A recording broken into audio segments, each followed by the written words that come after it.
মাহফিলে বক্তব্য আমার ৩.৫ বছর পর।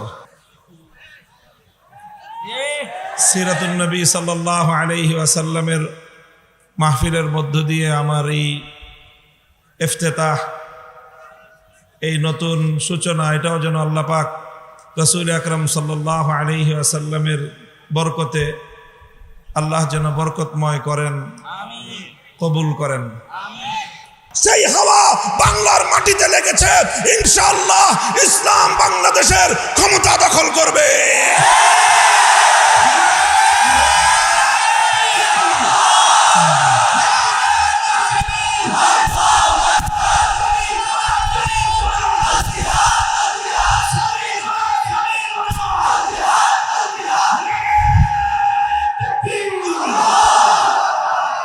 বাংলাদেশে নতুন করে আর কোনদিন ভাস্কর্যের নামে মূর্তি সংস্কৃতি বাস্তবায়ন করতে দেব না। আমাকে জনগণ থেকে বিচ্ছিন্ন করার পায়তারা চালিয়েছিল। আমি পরিষ্কার ভাষায় বলি, 2021 সালের 3রা এপ্রিলের পর আমার বিরুদ্ধে যারা যারা কথা বলেছে, যেই রূপেই বলে থাকুক, যেই আকৃতিতেই বলে থাকুক, তারা সব উপরোক্ত 3 হত্যাকাণ্ড সহ আমার বিরুদ্ধে ষড়যন্ত্রের সঙ্গে জড়িত ছিল। আল্লাহর কসম খেয়ে বলি, আমার পয়গম্বরের ইজ্জতের উপর আঘাতকারী আমার নবীকে যদি কেউ গালি দেয়, এক মুহূর্তের জন্য আমার পয়গম্বরের ইজ্জতের প্রশ্নে কারো সঙ্গে আপোষ করা যাবে না। আল্লামা আহমদ শফির ইন্তেকালের পর শেখ হাসিনা এবং তার গোপন পরামর্শদাতারা -3 ফর্মুলার উপর চলেছিল। স্পষ্ট কথা, শুধু আওয়ামী লীগ নয়, এই জাতীয় যারাই আছেন, ইসলামকে রাজনৈতিকভাবে দেখতে আপনাদের পছন্দ হয় না, পয়গাম শুনে রাখেন, বাংলাদেশে আপনাদেরকে আমরাও বরদাস্ত করতে পারবো না।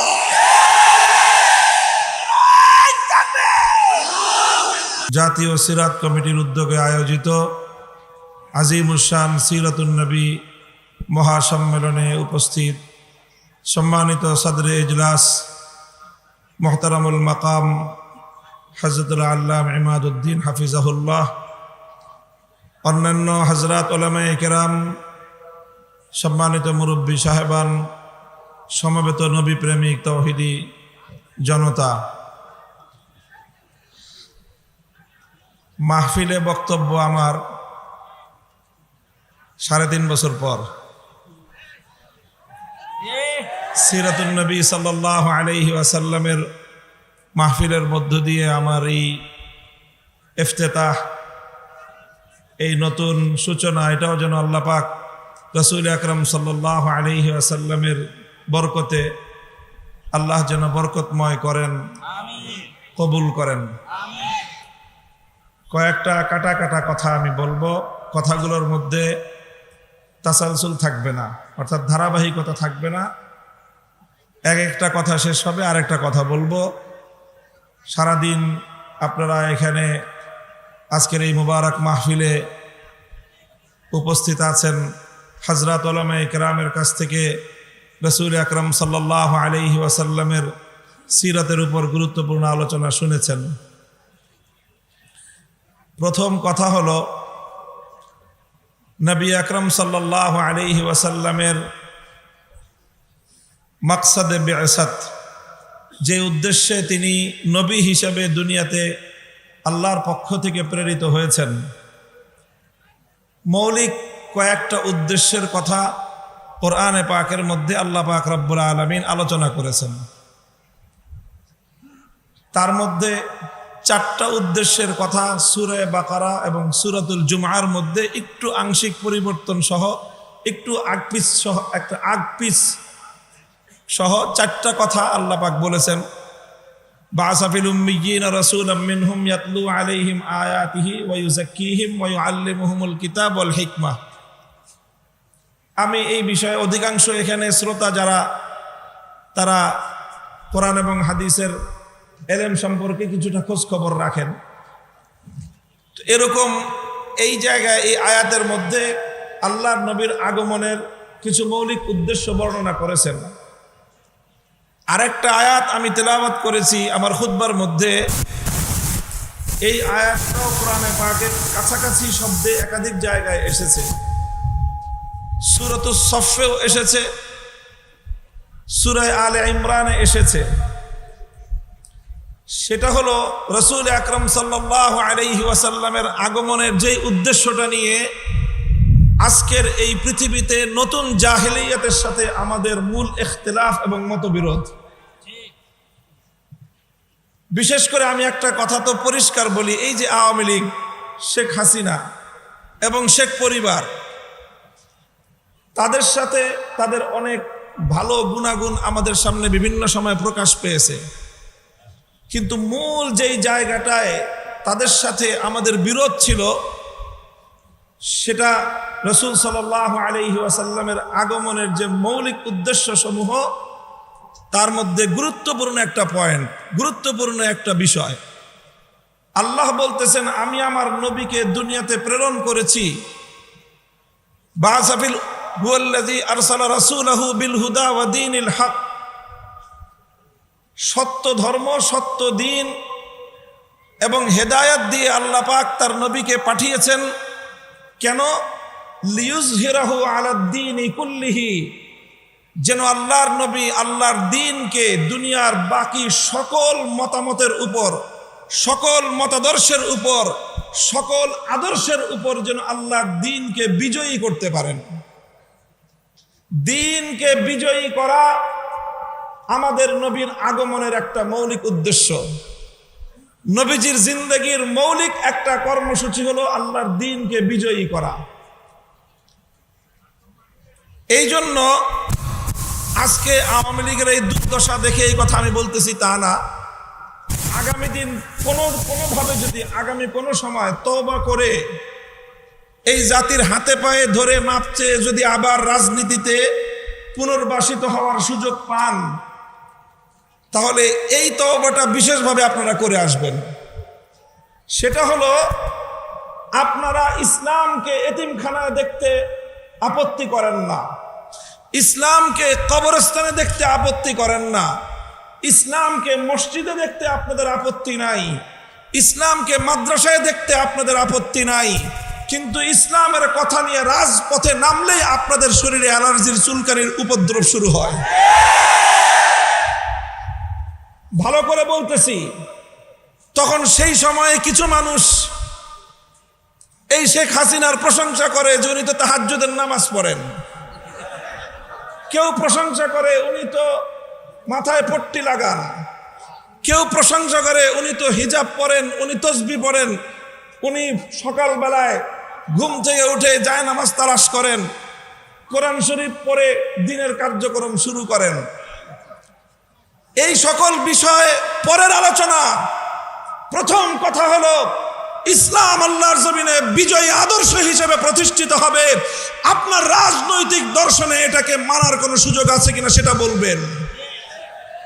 ওলামায়ে কেরাম মসজিদে কথা বলবেন, ওলামায়ে কেরাম দ্বীনের মাসআলা বলবেন, ওলামায়ে কেরাম দ্বীনের দাওয়াতের কথা বলবেন, সেই সঙ্গে ওলামায়ে কেরাম আল্লাহর দ্বীনকে রাজনৈতিকভাবে বিজয়ী করবার কথা বলবেন। এই কথাটা যদি আপনার বরদাস্ত না হয়, আপনার 1000 রাকাতের তাহাজ্জুদের নামাজের এক কানা করি মূল্য নাই, আপনার 1000 বারের হজের কোনো মূল্য নাই। পরিষ্কার কথা, স্পষ্ট কথা। শুধু আওয়ামী লীগ নয়, এই জাতীয় যারাই আছেন, ইসলামকে রাজনৈতিকভাবে দেখতে আপনাদের পছন্দ হয় না, পয়গাম শুনে রাখেন, বাংলাদেশে আপনাদেরকে আমরা বরদাস্ত করতে পারবো না।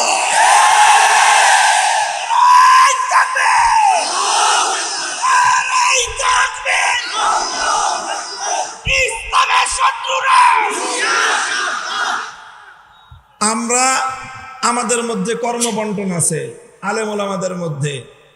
কেউ তালিমের কাজ করবে, শিক্ষকতার কাজ, এলেম শিখাবে, কেউ দাওয়াত এবং তাবলীগের কাজ করবে, কেউ তাজকিয়া এবং ইসলাহের কাজ করবে, আর কারো জিন্দগির মূল কাজ হবে ইসলামকে রাজনৈতিকভাবে বিজয়ী করা।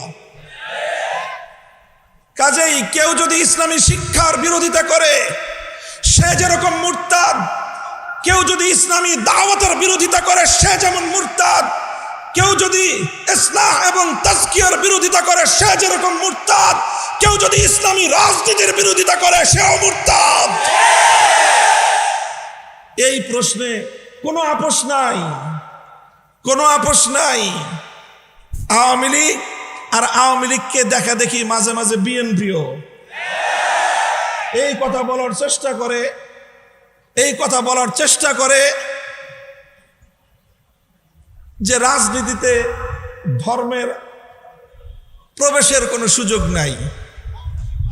মনে রাখো, এই কথা যদি তোমরা পরিবর্তন না করো, এই কথা যদি পরিবর্তন না করো, আগামী দিনে বাংলাদেশ তোমাদের ব্যাপারেও একই সিদ্ধান্ত নিবে।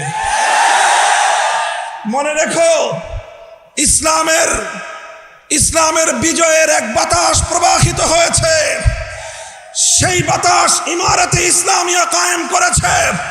সেই হাওয়ায় দুলতে দুলতে আমেরিকার নেতৃত্বাধীন পশ্চিমা জগৎ পরাজয় মেনে নিয়েছে। সেই বাতাসে দুলতে দুলতে হামাসের কাছে ইসরায়েল নতি স্বীকার করতে বাধ্য হবে। সেই হাওয়া বাংলার মাটিতে লেগেছে।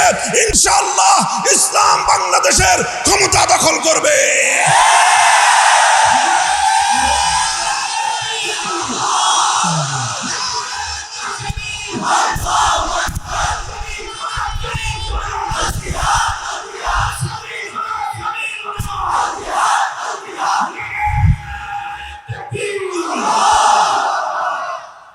কথাটা আমাদের পরিষ্কার। অন্যান্য ধর্মের ব্যাপারে আমার কোনো কথা নাই। আমি যতটুকু তুলনামূলক ধর্মতত্ত্ব নিয়ে পড়াশোনা করেছি, জেনেছি, শুনেছি, অন্য কোনো ধর্ম রাজনৈতিকভাবে বিজয়ী হওয়ার অভিলাষ রাখে না। এই জন্য ওই সকল ধর্মগুলো রাজনীতিতে থাকবে কি থাকবে না সেটা তাদের ধর্ম প্রণেতা যারা আছে, ধর্মের নিয়ন্ত্রক যারা আছে, অন্য সবগুলো ধর্ম নিয়ন্ত্রণ করে মানুষ। একমাত্র ইসলাম ধর্ম এমন যে তার নিয়ন্ত্রণের বাগডোর কোনো মানুষের হাতে নয়, বরং স্বয়ং আল্লাহর হাতে। আল্লাহ যেভাবে ইসলামকে তরতিব দিয়েছেন, সেটআপ দিয়েছেন, এখানে কিয়ামত পর্যন্ত এক নোক্তার পরিবর্তন করার সুযোগ কারো জন্য নাই। এবং ইসলামকে আল্লাহ পাক দুনিয়াতে রাজনৈতিকভাবেও বিজয়ী হওয়ার জন্য পাঠিয়েছেন। একটা কথা শেষ। 2 নম্বর কথা, হযরত রাসূল আকরাম সাল্লাল্লাহু আলাইহি ওয়াসাল্লামের মক্কা বিজয়ের সময়ের একটা ঘটনা আমি বলবো ছোট্ট করে। আল্লাহর নবী মক্কা বিজয়ের পরে আম্মা জান হযরত আয়েশা রাদিয়াল্লাহু আনহার কাছে নিজের একটা আকাঙ্ক্ষা ব্যক্ত করলেন, অভিব্যক্তি ব্যক্ত করলেন যে আমার মনে চায় আমি আল্লাহর ঘর বাইতুল্লাহ শরীফের মধ্যে 3টা পরিবর্তন আনি। কয়টা পরিবর্তন? 3টা। প্রথম পরিবর্তন হলো, আমার মনে চায় আমি বাইতুল্লাহ শরীফটাকে ইব্রাহিম আলাইহিস সালাতু ওয়াস সালামের বেনা, ওনার ভিত্তির উপর পুনর্নির্মাণ করি। অর্থাৎ লম্বা ইতিহাস, বর্তমান যে কাবা শরীফ, এটা ইব্রাহিম আলাইহিস সালাতু ওয়াস সালামের বানানো কাবা থেকে 2/3 নিয়ে বাইতুল্লাহ, আর 1/3 বাইতুল্লাহ শরীফের বাইরে আছে, যেটা হাতিম দিয়ে ঘেরাও করে রাখা। নবীজি বলেন আমার আকাঙ্ক্ষা হয় যে ওই 1/3 যেটা বাইতুল্লাহর বাইরে আছে সেটাকেও বাইতুল্লাহর ভিতরে অন্তর্ভুক্ত করে দেই। এটা হলে একটা পরিবর্তন করতে মনে চায়। দ্বিতীয় পরিবর্তন করতে মনে চায় যে আমি বাইতুল্লাহর দরজাটা, এখন মানুষের মাথা সমান উঁচু আছে বাইতুল্লাহর দরজার পাটাতন, আমার মনে চায় সেটাকে ভেঙে জমিনের সাথে মিশায় দেই। যেমন অন্যান্য ঘরের দরজা, মসজিদের দরজা যেরকম থাকে ফ্লোর বরাবর, আমার মনে চায় বাইতুল্লাহর সেই দরজাটা নিচু করে ফ্লোর বরাবর করে দেই। 2 নম্বর। 3 নম্বর মনে চায় আমি আরেকটা পরিবর্তন করি। এখন বাইতুল্লাহ শরীফের শুধুমাত্র একটা দরজা আছে, সেটা হলো পূর্ব দক্ষিণ কর্নারে। আমার মনে চায় ঠিক এই পূর্ব দরজা বরাবর পশ্চিম দিক দিয়ে আরেকটা দরজা বানিয়ে দেই, যাতে মানুষ এক দরজা দিয়ে বাইতুল্লাহ শরীফে ঢুকে আরেক দরজা দিয়ে বের হয়ে যেতে পারে। সেক্ষেত্রে অধিক পরিমাণ মানুষ আল্লাহর ঘর বাইতুল্লাহ শরীফের মধ্যে কাবা শরীফের ভিতরে ঢুকবার সুযোগ পাবে। কয়টা পরিবর্তন? আকাঙ্ক্ষা ব্যক্ত করলেন কে? স্বয়ং আল্লাহর রাসূল সাল্লাল্লাহু আলাইহি ওয়াসাল্লাম। এটা বুখারী শরীফ সহ সমস্ত হাদিসের কিতাবের মধ্যে এই কথা বর্ণিত আছে। এই কথা আল্লাহর নবীজি বলছেন কখন? মক্কায় পরাজিত অবস্থায় না বিজয়ী অবস্থায়? যখন মক্কা মদিনার পরিপূর্ণ নিয়ন্ত্রণ ক্ষমতা আল্লাহর নবীর হাতে। স্বাভাবিকভাবেই প্রশ্ন জাগত যে হুজুর এখন আপনি যা চাইবেন সেটাই তো হবে। তো আপনি মক্কা বাইতুল্লাহকে পুনর্নির্মাণ করেন, বড় করে দেন, দরজা নামায় দেন, আরেকটা দরজা বানায় দেন, আপনি যা বলবেন সেটাই তো ফরমান, সেটাই রাষ্ট্রীয় হুকুম, সেটাই শরীয়তের হুকুম। আপনার কথার সাথে তো বিরোধ করবার কারো শক্তি এখন আর নাই। আল্লাহর নবী বললেন যে এটা যদি আমি এখন করি তাহলে কিছু সাধারণ মানুষের মধ্যে যাদের বুঝ কম, যাদের জ্ঞান কম, যাদের ইলম কম, যারা নতুন নতুন মুসলমান হয়েছে, ইসলামের প্রতি এখনো তাদের পরিপূর্ণ আস্থা বিশ্বাস তৈরি হয়নি, তারা বিভ্রান্তিতে পড়বে। এই জন্য এই কাজগুলো আমি করতেছি না। ইমাম বুখারী রহমতুল্লাহ আলাইহি এই হাদিসকে সামনে রেখে একটা অধ্যায় স্থাপন করেছে। বাবু মান তারাকা বা'যাল ইখতিয়ার মাখাফাতা আন ইয়াকসুরা ফাহমু বা'যিস সামি' ফায়াকাউ ফি আশাদ্দা মিনহু। ইমাম বুখারী বলেছেন যে অনেক অনেক উত্তম কাজ ছেড়ে দিতে হয়। কি করতে হয়? কিছু কিছু উত্তম কাজ ছেড়ে দিতে হয়। কেন? কারণ ওই উত্তম কাজটা করতে গেলে কিছু মানুষ সেটা বুঝতে পারবে না, না বুঝে তারা অনেক বড় বিভ্রান্তিতে পড়ে যাবে। সেই সকল মানুষগুলোকে বিভ্রান্তির হাত থেকে বাঁচানোর জন্য মাঝে মাঝে কিছু কিছু উত্তম কাজও ছেড়ে দিতে হয়। যেমন এই ক্ষেত্রে আল্লাহর নবী বাইতুল্লাহ শরীফকে সংস্কার করার কাজটা করেন নাই, ছেড়ে দিয়েছেন। কেন? যাতে ওই নব মুসলিম মানুষগুলো যেন বিভ্রান্তির শিকার না হয়ে যায়। কাজেই বুজুর্গদের যত মাজার আছে, বুজুর্গদের যত কবর আছে, সেই কবরগুলোকে যারা পাকা করেছে অনেক বড় গুনাহের কাজ করেছে। সেই কবরগুলোর উপর যারা দালান কোঠা নির্মাণ করেছে, কোন ইমারত নির্মাণ করেছে, সুস্পষ্ট আল্লাহর নবীর সহিহ হাদিস লঙ্ঘন করে তারা বুজুর্গদেরও অভিশাপ করিয়েছে। আল্লাহর নবীর হাদিসের বিরোধিতা করে তারা বড় ধরনের পাপ করেছে। এই সব কথাগুলি তার আপন জায়গায় সঠিক। তবে মনে রাখতে হবে এই সকল বড় বড় বুজুর্গ, শাহজালাল মুজাররদ ইয়ামানি, খান জাহান আলী, শাহ ফারান রহমতুল্লাহ আলাইহি, বায়াজিদ বুস্তামি, সমস্ত বড় বড় বুজুর্গ যাদের কবর পাকা করেছেন, এই কবরগুলো এই সমস্ত বুজুর্গরা পাকা করেন নাই। পাকা হয়েছে ওনাদের মৃত্যুর আগে না পরে? তাহলে মৃত্যুর পরে যেটা পাকা হলো ওটা ওনারা করছেন না পরবর্তীতে কেউ করেছে? পরবর্তীতে যারা করেছে তারা ভুল করেছে, অন্যায় করেছে। তারা যখন অন্যায় করেছে এরপরে সেই বুজুর্গদের কবরগুলোকে কেন্দ্র করে শিরক বিদআতের আখড়া বসিয়েছে কিছু মানুষ। কাজেই এই ক্ষেত্রে আল্লাহর পয়গম্বরের সিরাত অনুযায়ী আমাদের কর্মপন্থা হতে হবে, আমাদের এই সকল কবরগুলো থেকে শিরক এবং বিদআত নির্মূল করতে হবে, এমন ভাবে করতে হবে যেন মানুষ বিভ্রান্তির শিকার না হয়। কেউ যেন প্রকৃত অর্থে আমরা যারা শাহজালালের উত্তরসূরি, প্রকৃত অর্থে আমরা যারা শাহজালাল থেকে আল্লাহু আকবরের ধ্বনির শিক্ষা গ্রহণ করেছি, প্রকৃত অর্থে আমরা যারা শাহজালালের চেতনায় উদ্বুদ্ধ হয়ে গৌর গোবিন্দদের বিরুদ্ধে রুখে দাঁড়াবার প্রেরণা পেয়েছি, কেউ যেন আমাদের বিরুদ্ধে বিষোদ্গার করার সুযোগ না পায়, সেই বিষয়ে খেয়াল রাখতে হবে। এজন্য বুজুর্গদের কবরগুলোর সঙ্গে এমন কোনো আচরণ করা যাবে না যাতে সাধারণ মানুষ, মূর্খ মানুষ, অজ্ঞ মানুষরাও মনে করতে পারে যে ইনারা বুজুর্গদের সঙ্গে বেয়াদবি করতেছে। এমন কোনো আচরণ করা যাবে না। বুজুর্গদের কবরকে বাদ দিয়ে আশেপাশে যত শিরক বিদআত আছে, এই সকল শিরক বিদআতগুলোকে এগুলোকে বন্ধ করার ব্যবস্থা করতে হবে। যারা গাঞ্জা খায় বড় বড় বুজুর্গদের কবরে এই গাঞ্জাখড়ি বন্ধ করতে হবে। নারী পুরুষের অবাধ মেলামেশার যে আয়োজন করে বুজুর্গদের কবরগুলোকে যারা অপবিত্র করছে, সেই অপবিত্র কর্মকাণ্ড বন্ধ করতে হবে। এই সকল কর্মকাণ্ড বন্ধ করার জন্য আমাদেরকে ধীর স্থির ধারাবাহিক পদক্ষেপ নিতে হবে। সরকারকে বলতে হবে পদক্ষেপ নেন। আপনারা তো এখন দাবি করেন জনগণের সরকার। এই দেশের অধিকাংশ ধর্মপ্রাণ মুসলমান সমস্ত বুজুর্গদের কবরকে কেন্দ্র করে সংগঠিত শিরক বিদআতের আখড়াকে তারা পছন্দ করে না। কাজেই এই সকল অপকর্ম বন্ধ করেন, বুজুর্গদের কবরগুলোকে এই নোংরামির হাত থেকে রক্ষা করেন।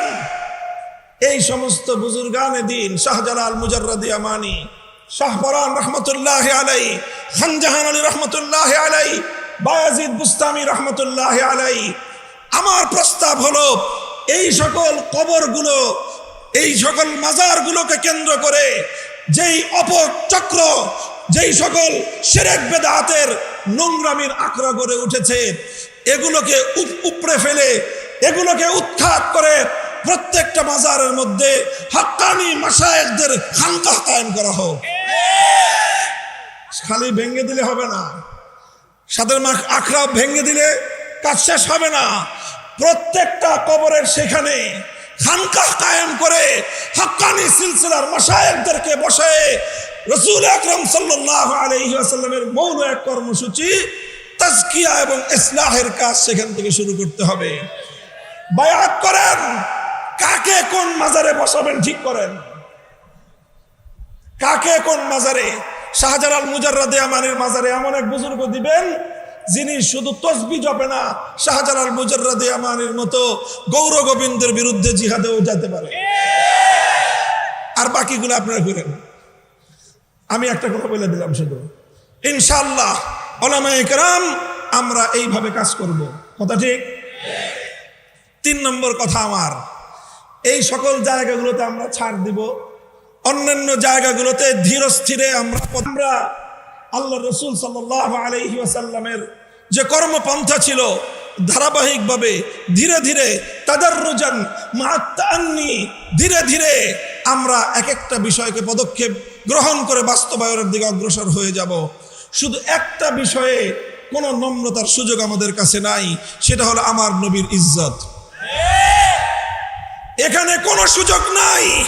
আল্লাহর কসম খেয়ে বলি, আমার পয়গম্বরের ইজ্জতের উপর আঘাতকারী আমার নবীকে যদি কেউ গালি দেয়, এক মুহূর্তের জন্য আমার পয়গম্বরের ইজ্জতের প্রশ্নে কারো সঙ্গে আপোষ করা যাবে না।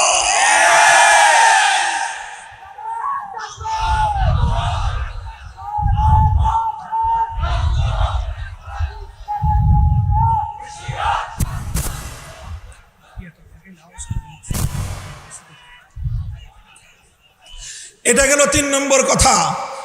কাজেই আমরা অন্তর্বর্তীকালীন সরকারের কাছে স্পষ্ট পয়গাম দিয়ে দিতে চাই, অনেক ধরনের সংস্কারের কথা শুনতেছি। রাষ্ট্র সংস্কার করবেন, ভালো কথা। নির্বাচন ব্যবস্থার সংস্কার করবেন, আরো ভালো কথা। দেশে ফ্যাসিবাদ যেন তৈরি হতে না পারে, সেই ফ্যাসিবাদের উৎসমুখ বন্ধ করবেন, ভালো কথা। স্বৈরতন্ত্রের সকল সম্ভাবনাকে সমূলে উপড়ে ফেলবেন, আরো ভালো কথা।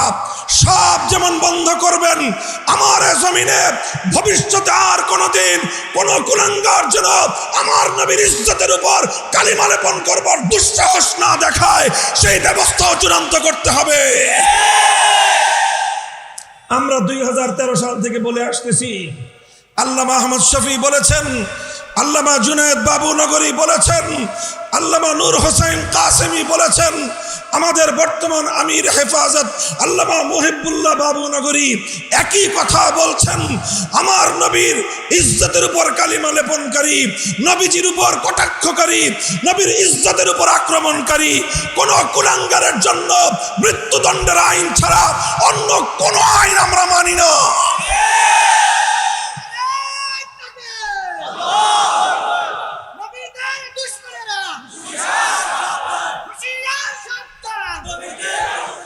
কাজেই এই কথা আমরা বলবো, মাঝে মাঝে এই যে সাম্প্রদায়িক সংঘাতের যে একটা আবহ তৈরি করা হয় অধিকাংশ ক্ষেত্রে, আমার নবীকে যদি কেউ গালি দেয় তার পূর্ববর্তী ধর্ম পরিচয় কি সেটা আমাদের বিবেচনা করার এক মুহূর্তের জন্য সময় নাই। তার নাম যদি রাজীব হায়দার হয়, তার ব্যাপারে আমাদের যেই করণীয় হবে, তার নাম যদি কোনো ঘোষ হয়, তার ব্যাপারেও আমাদের ফয়সালা বিন্দুমাত্র ভিন্ন কিছু হবে না।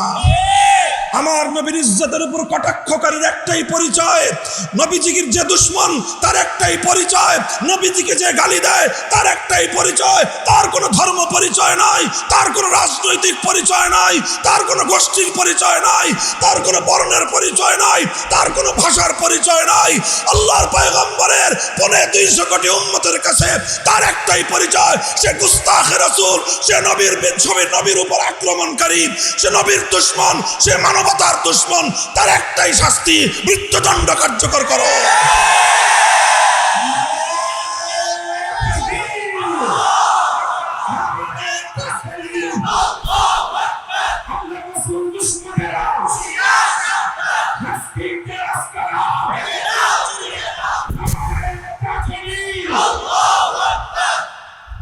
আখেরি কথা আমার, বড় দুঃখ পরিতাপ নিয়ে আজকে কথাটা বলতেছি আমি।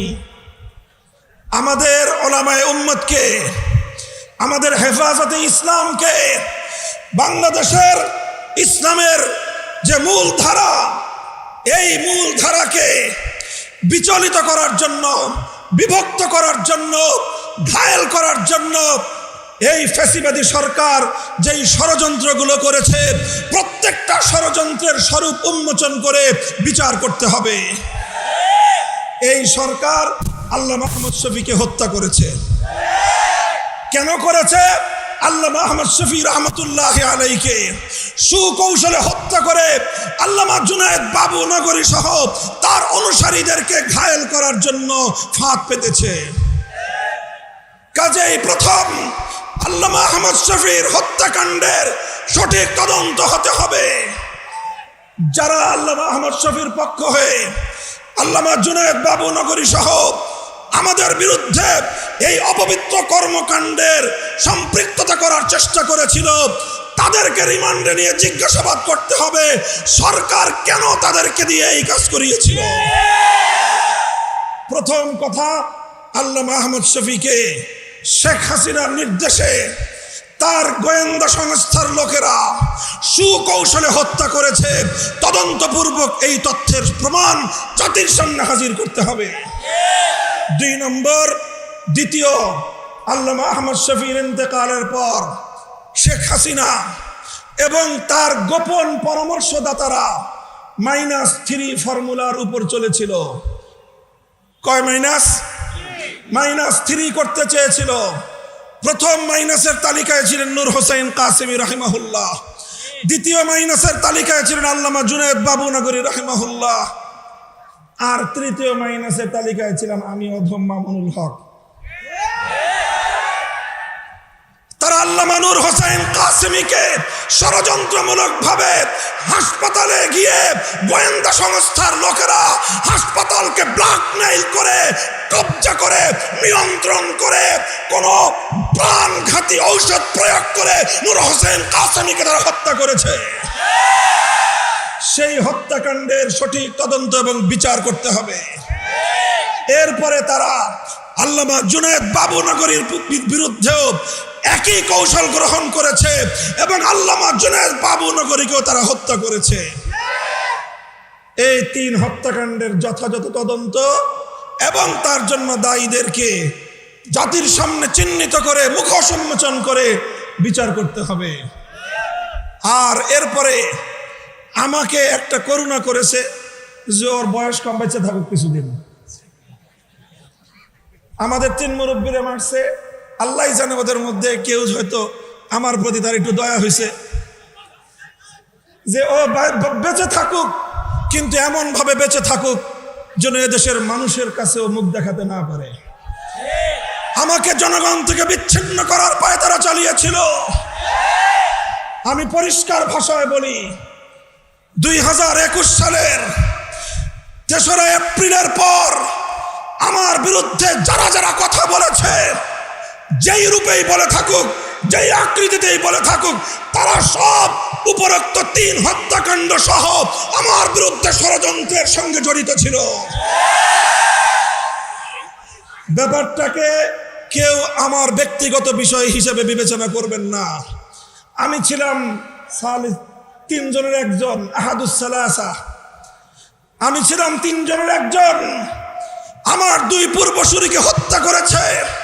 আমার আল্লামা আহমদ শফীকে তারা হত্যা করে আমি যেন এদেশের ধর্মপ্রাণ মুসলমানদেরকে নিয়ে এই ষড়যন্ত্রের বিরুদ্ধে রুখে দাঁড়াতে না পারি, এজন্য আমার বিরুদ্ধে এমন ষড়যন্ত্রের বীজ তারা বুনেছিল, এমন ষড়যন্ত্রের চাল তারা বিছিয়েছিল যেন ভবিষ্যতে আর কোনোদিন কেউ মামুনুল